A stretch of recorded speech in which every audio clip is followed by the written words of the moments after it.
Good morning, friends. It's Noelle with Baker's Backyard Bounty. It's been a little while since we've made some content, but the frost fabric is coming off today, and a lot of new plants are going to go into the ground as we really launch our spring season. And so I thought I would bring you along. We're going to count today as our first garden tour of the year, official garden tour of 2023. So just grab a cup of coffee, let's hang out. I got a lot to talk about, a lot of things that are new to our garden this year that I want to share with you. And so let's get started. So I actually love doing a garden tour at the beginning of spring because everything is small and petite and getting established. But it's really cool to look back at the end of the summer, like July, August, and see, wow, how those small little beginnings turned into such lush, beautiful, full, abundant garden. So over here, I'm starting on our side bed. This is actually back there behind the border, that metal border. That was established when we bought the house. It was just small and cute. There's a beautiful peony plant back there and some hydrangeas. But we went ahead and added all of this year just by doing the no-till lasagna garden method. And we started by planting just some bulbs. Now, a lot of our process is trial and error. Next year, I'm definitely going to be growing lilies. These are lilies and tulips in crates in my greenhouse. I didn't know I'd have the greenhouse, so for now, they're in here. They're spaced out, probably too far for market garden. I wanted to see if I could get some tulips for my spring bouquets. But what's happened here is I have stumpy tulips. They're just small, and I'm going to tell you why. So we have been harvesting a good amount of these tulips called Angelique tulips, and they actually look like peonies. They are beautiful, they smell amazing, but the stems have been like this big, and really we were hoping for like this big. Now, tulips are interesting because they can grow up to 6 inches in the vase. So I have noticed that the stem has gotten longer and longer after cutting them and putting them in the floral preservative and water. My tulips are stumpy, and this is the reason why. I did not let them get cold enough for long enough. So oftentimes here in Texas, what we'll do is put tulip bulbs in the refrigerator. These I popped right into the ground. We had a pretty warm winter, and so they didn't get cold enough, which I think affected the height of the bloom. Now, you guys tell me if you're an experienced tulip farmer. I mean, let me know, what do you think? What causes stumpy tulips? But regardless, I have pulled them out. I'm gonna go ahead and pull this one out and just grab the bulb, because we're gonna save the bulbs and try again next year and actually get some fresh bulbs for our cut market garden for our crates. But they've been enjoyable for us in the house, but definitely not a good cut flower for market. If you are a flower farmer, the bane of your existence is short stumpy flowers because you want to sell these long, beautiful stems that you can wrap in the craft paper or whatnot. One workaround that I have found, because this will flower and it will be beautiful, just small, is I have been finding these little petite, beautiful vases at thrift stores. Sorry, it's a little windy. But in beautiful colors that actually look really good with my stems that are too short. So they're not a trash plant. You don't have to throw them away or just compost them. Like, you can actually make some beautiful little petite bouquets with the short stems. So as I'm pulling out the tulip bulbs, the lilies are starting to emerge, but I'm making space for more stalk. These are stalk plants, and I have some actually flowering in the backyard. I'm adding in some zinnias. There's some gladiolus over there from last year, had some bulbs. And then actually where all these big crazy stakes are, I don't know that this is the most aesthetically pleasing, but these are dahlias. So you can see we planted a bunch of dahlias. Let me get a little closer. There she blows with her little shoulders and starting to bloom. So all of them have a little bit of new growth. We get our dahlias from Eden Brothers, and this bed is full of them. So hopefully they'll be looking, this is just crazy over here. Whatever. It looks like Venice canals. All my sticks in the water. But yeah, I can't wait to see how those come up. Some pretty clematis about to pop and bloom. At the back of this garden is our beloved peony bush, and actually the homeowner is related to who we bought it from, is related to Reed, and her mother planted this, and So it's really, really special. And we hope to divide it and give her some for her new house. But back here, it's a beautiful pink peony, very well established. Every year at early spring, we dump ice cubes on it, like about once or twice a week, to make sure it gets cold enough so that it blooms really well. And that's worked really great for us for probably, we've been here 8 years or so. So ice cubes, that's the trick here in Texas. Hydrangeas are starting to come in. These are really a fun cut flower. They add just like a cool texture, kind of marshmallow, fluffy texture to bouquets. They come up pink. Typically, I do add soil acidifier to them just to make them blue. I like the blue-purple color more. But yeah, you can actually change the color. I've heard you can use rusty nails, tin cans, all sorts of things to bury in the soil to make it more acidic. But I just use like Job's soil acidifier, and that's worked well for me. Down towards the end where the bed is more shaded, towards the porch, these tulips are actually getting a longer stem, and my hypothesis is that they got less sunshine because they're more shaded, so they stayed colder longer. The soil stayed cooler longer. Just my hypothesis, but they're actually coming up pretty nicely compared to this. Rounding the bend, let's go into the greenhouse.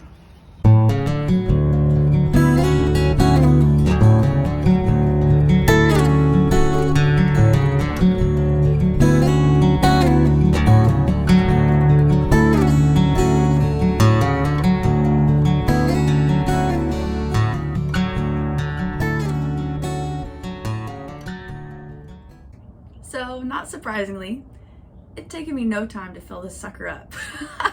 Even the ceiling.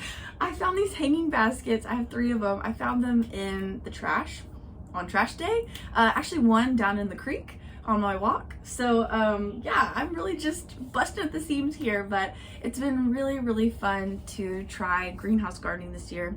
Again, a lot to learn. So next year I'm going to be utilizing this to actually grow more cut flowers instead of just starting plants. But this season we have done a really good job. I'm really proud of us for everything that we have started. And the greenhouse is just taking it to the next level rather than my little garage shelf. And so for that, I'm really, really grateful. And in hindsight, really proud of what Reed and I have done with just our garden shelf. Like, you don't have to have a greenhouse to have a bang up garden. It's all about persistence and not giving up. That's the key. Today I have a lot of snapdragons and stalk to go into the ground, as well as some cucumbers I started, green beans, which you're really supposed to just direct sow, but I'm just giving it a shot. I want to try. I actually started some carrots in here that are going to go out into the flower bed. I had trouble with my germination with carrots. Like, it was just real spotty. I couldn't keep the moisture level consistent enough. You have to keep the seeds really wet, or not really wet, but keep them wet until they germinate, and the soil just kept drying out because they're pretty much like sown on the surface of the soil. They're not planted very deep, so they dry out pretty fast. Anyways, I started some in here so that I could just hand pick and control the moisture level a little bit more when putting them into the ground. What else? I have zinnias. Oh, these are straw flower that have done really well. I'm gonna pop some straw flower into the ground. Sea holly. There's so much in here. A lot of things have gone right, and I'm really grateful for that. But some things have not. Being a new greenhouse, we've been moving the plants around, top shelf, bottom shelf, right side, left side, trying to figure out the right temperature. And in the midst of doing that, we have fried a lot of plants. So one thing that's been interesting is just noticing the fluctuations in humidity in here. When it gets dry, it gets really, really dry really quick. When we do water, it gets really humid really, really quick. So we're still working on adjusting those levels. One thing I'm really proud of is re-sprouting this orchid. I've had this orchid for probably 3-4 years. And I just had it by my shower. And so it started to regrow, and I popped it in here, and now it's full on flowering. So it can be done. It can be done. You just have to be patient. This could also be a terrible idea, or it could be brilliant. So we struggled with our tomatoes getting too hot and fried out in the backyard. So I'm gonna try some cherry tomato varieties in pots in here and tie my tomato twine all the way up to these bars. And let the tomato, I'm just gonna do it like as a single stem, let the tomato wrap around the twine going up I could be drowning in tomatoes in here. It could be a tomato forest, or it could work out really well and I can control the temperature and put some shade cloth over the greenhouse to allow them to fruit all season.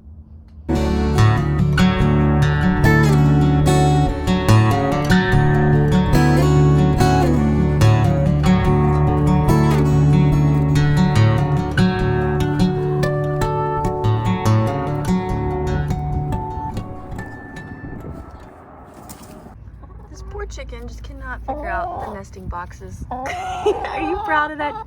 You proud of that egg? Good morning, girls. Hey, good morning. Where's your friends? Good morning. So we do have backyard chickens. If you've been on our channel, you know that already, but part of the tour. Our chickens are actually pinned in, but we rotate them every week, every couple weeks to new patches of grass. So we are fortunate enough to have a backyard where we didn't fill it up with garden beds, although we would love to do that. They're talking. That would be the dream.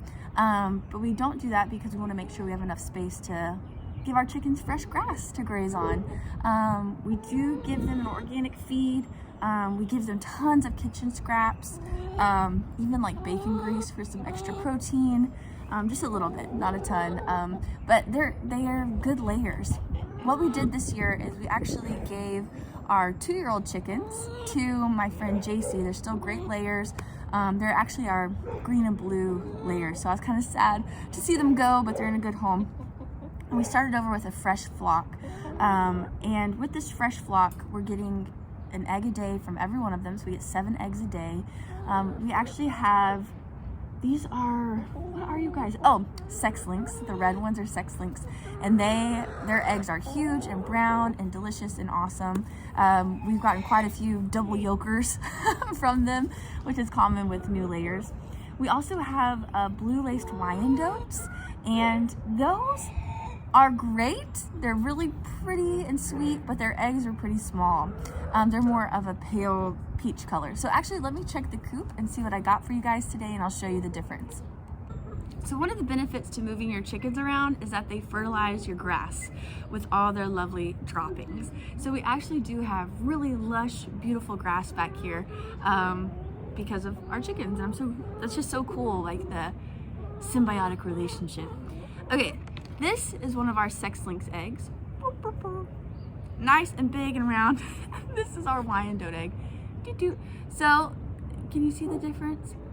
I mean, these are perfect for our kids. Like, oftentimes we waste egg because they can't eat all of it. So these are perfect for like our kids to have a scrambled egg. But whenever we're selling them to the community or giving them away, I always feel bad when I have to pop some of these in because they're about half the size. But that's okay, lesson learned. We're gonna keep these and see what happens. Maybe they get bigger over time. And if not, we'll just share the chicken love and get another flock. So part of the journey of homesteading, and I've mentioned this in some videos past, but for me especially, is being practical over, I'm a very idealistic person, and I love that about myself. I'm very optimistic, I'm a dreamer. Those are great things. That's how these things get started. But if I really want to feed my family, I have to get a little bit like more serious and strategic about our systems. And the chickens have been that. I have kept chickens for years and years and years and years and years. I still have one chicken from, I hear ya, that's her, from before Reed and I were married. And so that's been a very long time. And, you know, just feeding them is okay. But we have to be putting them to work in order for it to justify keeping them. So right now, Reed has the older chickens who aren't laying in a small pen, and he's moving them around the yard to edge the garden beds. But I want to keep all my chickens forever. We're just spending money on feed. I know this is a conundrum for a lot of homesteaders, but giving them away to homes after 2 years is great, and then starting over a new flock is what's keeping our family going with eggs. So, strategy. That's Reed's strong suit, not so much mine. If we lived on dozens and dozens of acres, oh my gosh, I would have a chicken sanctuary. I would love that. There'd be so much poop. But because I have a backyard, we don't have the luxury of just keeping everything forever. We have to like prune and make some decisions.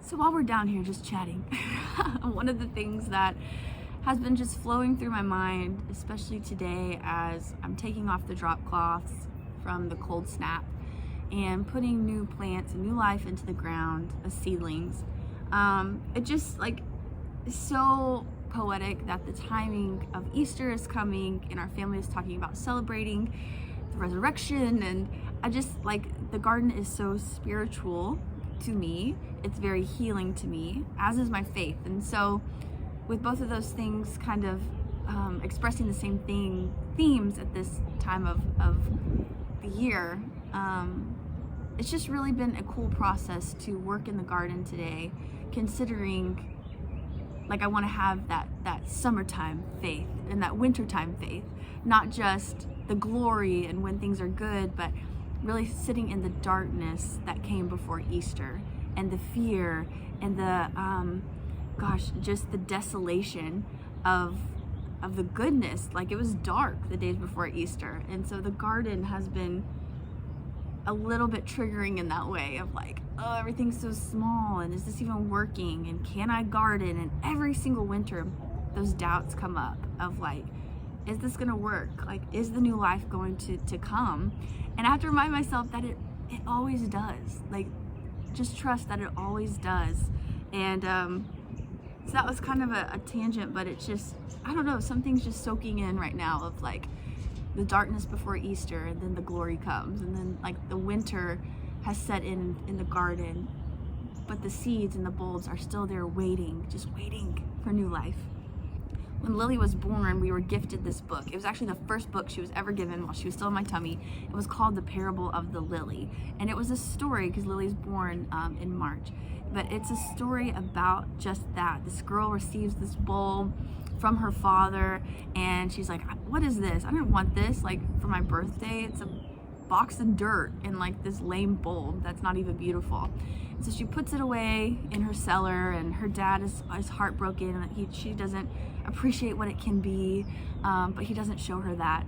And so then she brings the crate out, and they pop it in the ground just to get rid of it, get it out of storage. And when she wakes up on Easter morning, there's these beautiful Easter lilies, and she realizes that the gift her dad gave her was in that bulb, and the gift came to life, and she could fully appreciate it. And so every time I plant a lily bulb, a lily or a tulip bulb, or even just a seedling, I think of that, of like, wow, this is such a gift, and I don't want to miss it by just discounting it as just a small little sprout, or I just don't take it lightly. God teaches me so much through the garden. This is our composting setup. We're actually surprised at how much compost we can make with just our kitchen scraps, but it looks really good. It smells delicious too.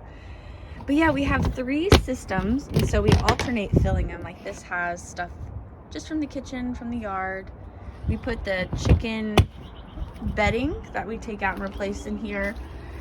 So it's really a rich compost. You can see they're all at different levels of readiness. But we create a lot of compost that goes on the garden beds, and it's just from our humble kitchen. So these we got from, I want to say Home Depot or Lowe's. What we love about them is that they open up from the bottom. So the compost that's really nice and rich and dark, like you can see, look how dark that is compared to this. You can just open this up and take a batch to the garden and then close it back up. But Reed is really the master composter. He rotates the barrels and pitchforks them and does all that goodness, but they're hot and steamy and wonderful, and the garden loves them. And you can see here the chickens loving all the food scraps. We actually buy produce in the clearance section. They have like $2 bags at a lot of grocery stores of just produce that is nearing its end of shelf life. And so sometimes I buy those for us to cook, and sometimes I buy those just as cheap produce for chicken treats if I don't get to cook it in time. So no matter what, we really have cut down a lot on our food waste, and that's something we can feel good about. Here are my poppies starting to come in. Some other fellow flower farmers I follow in the area, they have their poppies in these beautiful hoop houses and they're already popped in their bouquets, but that's okay, mine will get there. The foliage of poppies is actually frost tolerant. It can get cold. The blooms cannot, so luckily I don't have blooms yet. Ah, roly-polies. The bane of my existence in the spring. They eat all my seedlings, but my kids love roly-polies. They can play with them for hours, so they're not a total pest. These are looking kind of pretty. Our climbing rose is doing pretty well. It does have this disease, which a lot of roses in North Texas have. It's called roselle. I believe that's what it's called. And it's like this witch's broom type stuff. It will never go away. So what I've been doing is just cutting off the branches that have expressed limbs like this, because it still looks, most of it looks so healthy. So I want to see what happens this year. Really, I should be disposing of it.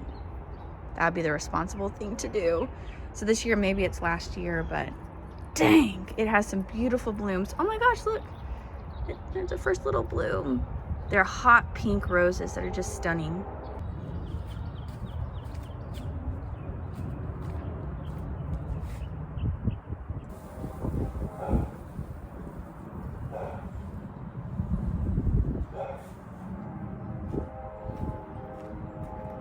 In our first bed, we planted a bunch of lettuce, and this I believe is called like a Rocky Top lettuce mix from Baker Creek. Yeah, and I harvested a bunch of it before the cold snap came in. Like you can see, all that was lettuce that we took out. But look how just glorious it is. These are carrots that we are planting, and this is actually going to be a carrot and tomato bed with some borage, nasturtium, and marigolds. So we're really trying to get into companion planting this year. So actually I was planning on putting my tomatoes in today, but it's kind of overcast and a little chillier than I thought.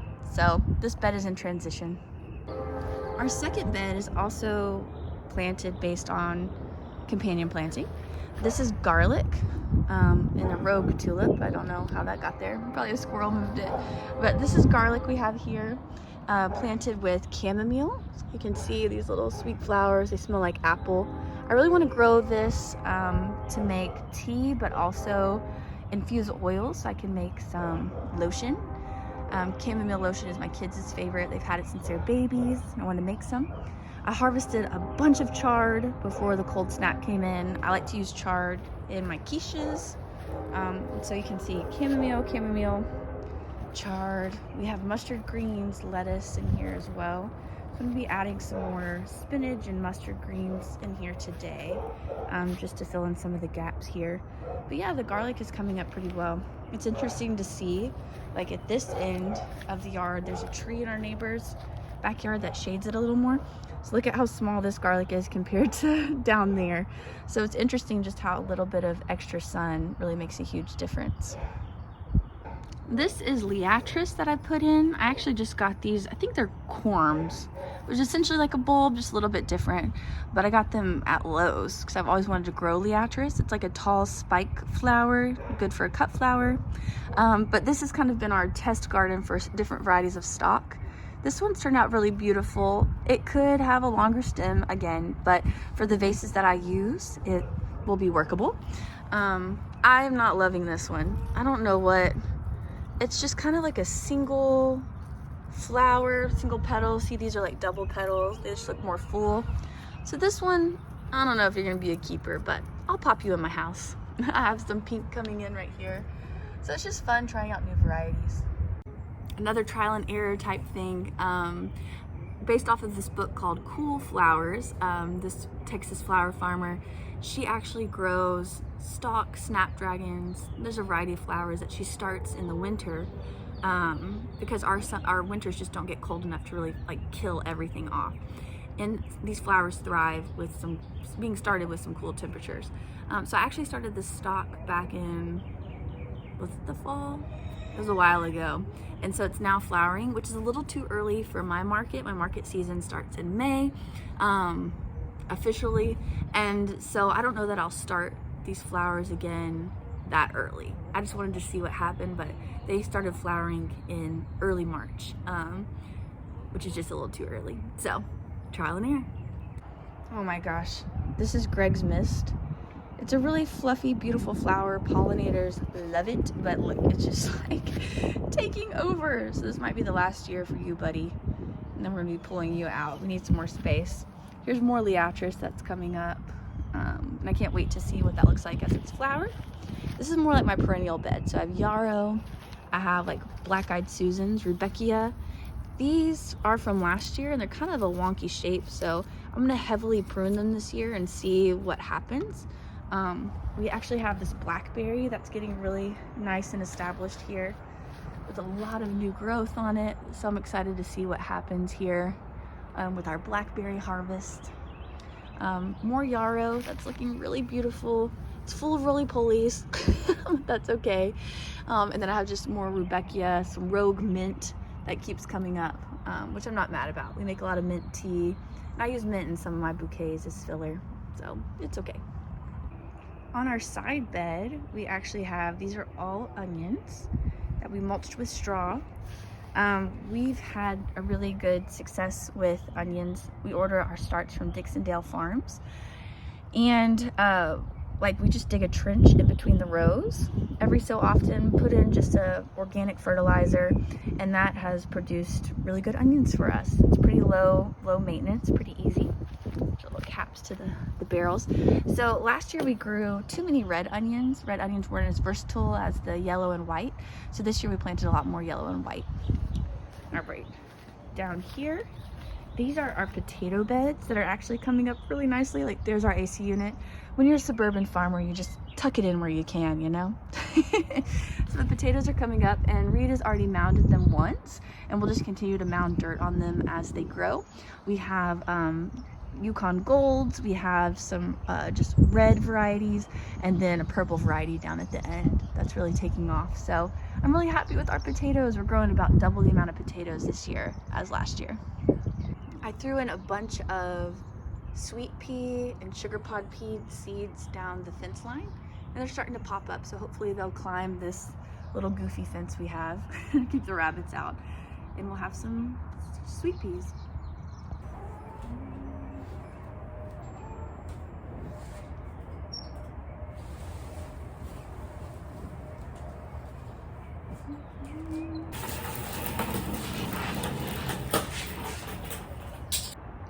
These are our green stalk towers. We have 2 of them. We'd definitely like to get 2 more. We've loved these, but they're actually growing our strawberries, which we've had in, this will be their 2nd year. I ordered strawberry starts, I don't know what you call them, off of Etsy actually, and they've been really good to me. So strawberries have been coming in. We've harvested just a few. Oh, this mustard is bolting. Must have gotten too hot for it. That's okay. That's Katsuna mustard and it tastes really, really good. But yeah, cute little flowers. I added some compost to these this year, so I just disassembled the towers, threw some compost on, watered it in pretty well, and there's been some really good spring growth. So my kids love the strawberries. Lou wanted to join. Hey, Lou. And before I head outside to like really dig in and get all those snapdragons and stock in the ground, straw flower, I was going to show you guys the Angelique tulips. So these are them. I put some hellebore, I don't know how to say it, hellebore, whatever. I'm still a legit gardener, okay? But these are the Angelique tulips. Look how beautiful they are. And they smell fragrant as well. So for our purposes, for our pleasure, I will definitely grow them. And the stems have gotten longer, but I will show you, like this is what we're working with. So not terrible. They have grown more in the water. But yeah, they've been really fun to grow, and they're beautiful. Thank you for hanging out with me today. May you find the bounty in your own life and all the beauty that it holds, and we'll see you guys soon.